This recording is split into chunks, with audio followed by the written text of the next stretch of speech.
Alright, let's go.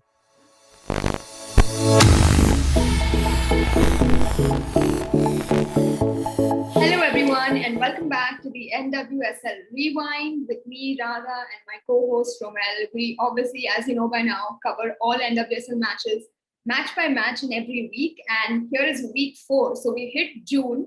May is over, and we're here to cover the first set of matches that took place in June. But of course, as our ritual, before getting to the matches, let's talk about our moments of the week or moments of the weekend. Romel, what was yours? I think this time it has to just be, Gotham SAS translating into, an actual scoreboard that we saw. That was so funny. I think, it's moments like these that, set off an entire season. And I don't think anyone's going to be forgetting this too quickly. So, yeah, that was my moment. Yeah, I mean, the NWSL as a whole is just one big meme from the playground to the cup glare. The social media admins are really at it with each other. And mine was a similar moment where I actually learned that there are two types of barbecues in the United States. One's a Kansas City barbecue and one's a Texas barbecue. So the Kansas City Houston Dash game was like this battle of the barbecues almost. And I kind of learned that from the social media tweets that were going out. So that was a very interesting thing I learned, and I like that this has a little barbecue tag to it. So that was a fun moment for me as well. But without further ado, let's get into the matches. A bunch of exciting matches to cover, and some very special guests on the show. So if you're listening to this, stick around, watch the videos that come out after this. We have some cool guests lined up. But let's start off, Ramal, with the first game. Chicago Red Stars 1, North Carolina Courage 0. So Chicago got the win. What did you make of it? Yeah, I think what we're seeing now from Chicago is basically character. I don't think there's been too much, switch up in terms of what they were doing from the first game, except for the fact that, I think maybe Mallory has kind of got a little more freedom to be doing what she wants to do. And you can just see how that's sort of impacting, how she's affecting games now. And I think there are just like a couple of players on that team who have decided to just step up and just great from a team that sort of was really floundering to begin the season. And when we look at this again, I think this is another match that sort of tells you what the play in terms of where teams are at the moment. And I think, like I've mentioned before, is that I don't think this current NC squad is like the standard at the moment. That's definitely, I think, something that it's between three teams at the moment that I feel that have that swag to sort of lay it down, which is basically Pride, the Thorns, and definitely Gotham up there.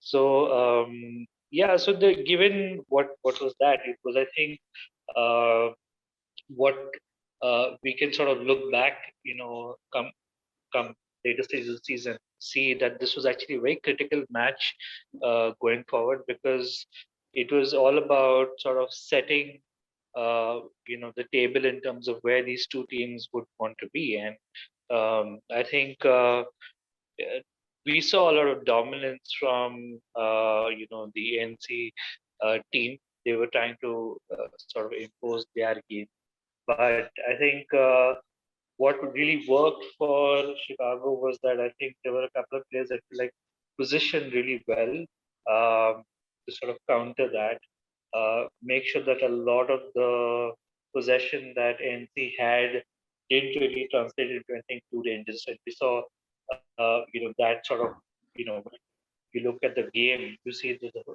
that frustration then led to a lot of, really long, very bad percentage in terms of shots on goals for NC, and that's when you know that they really not been able to play the game that they want, which is credit to Chicago again. And I think what Chicago did, it was again that same metal that saw the way that they scored their goal, which is basically Rachel Hill not giving up on that play. And that's what I think made these 3 points really like a bonus for Chicago. My player of the match would have to be Morgan Monroe. I think she's definitely one of those players that has stepped up. And while we're seeing a lot of flash in terms of what Malpew we know can do and has been doing in this Chicago lineup, I think a lot of that work stems from what Morgan is doing in terms of controlling that midfield and basically handling those transitions for Chicago. So yeah, that was my reading of the match. So let's hear you. Yeah, I think it's very spot on what you said, because the North Carolina Courage midfield is Tavernier, Sam Lewis, Havana Solon, and Denise O'Sullivan. And to kind of counter that midfield, yeah, or just to make them almost negate them, shows you that Chicago really showed up and their midfield was working very well. Positioning was great and vision was great. And when they had the ball, their distribution was great too. So I think Morgan Gautreau was definitely up there as player of the match for me. I think this might even be her best spell since maybe 2015-16 after they had won the World Cup. I think she was really good then, and she's kind of had this resurgence now, which is very good to see. And yeah, a bunch of stats here. I think North Carolina Courage had their fewest shots on goal in Courage history. So, you can just imagine the dominance that this team has brought and how Chicago has managed to counter it. In the first 15 minutes, Casey Murphy in the Courage goal probably had the most touches out of anyone, because Chicago were just constantly pressing. They knew that their shots might not have been the best. Maybe their linking up was not the best, but they knew if they keep pressurizing, eventually they'll get a goal. And then they had a corner.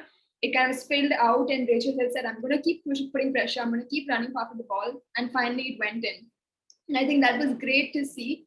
I think the forward line, of course, Malpew, Kealia Watt, my bad. They maybe could have communicated a little better. I felt there was a little bit of silence in the attacking third for Chicago, which, they potentially could have been 2 or 3 up, having communicated a little bit better. And there were a bunch of offsides. I think Kealia Watt is actually the leading the NWSL for most offsides. So they can probably kind of work on that a little bit and tighten things up. But a very, very good win going into an international break, and of course coming out on the other side. Very good win for Chicago. My player of the match, I had 2 in mind: Morgan Gautreau, as you mentioned, and Mallory Pugh. Just always has that spark, always has that energy. And to think that if she had gone through the entire college 4 years, she would have actually graduated this year and would have been a rookie.